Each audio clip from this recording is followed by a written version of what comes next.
Contrôler l'écoulement gazeux améliore la survie des victimes.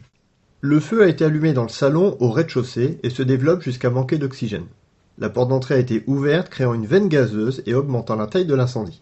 À cet instant, la porte d'entrée sert à la fois d'entrant et de sortant pour les écoulements gazeux.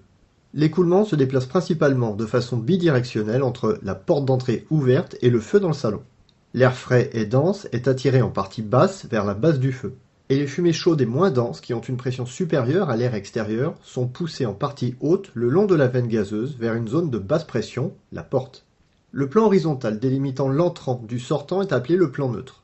Lorsque la vidéo commence, la fenêtre du salon dont la porte est ouverte, est brisée, créant une nouvelle veine gazeuse et modifiant l'écoulement des gaz dans la structure.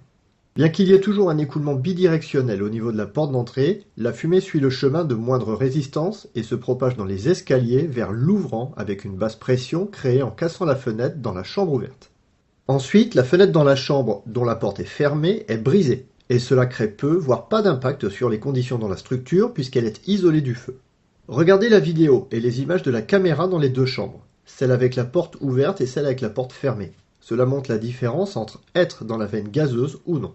Vous pouvez également voir le plan neutre au niveau de la porte d'entrée qui commence à descendre lorsque la combustion augmente et que les flammes commencent à se déplacer vers la porte du rez-de-chaussée.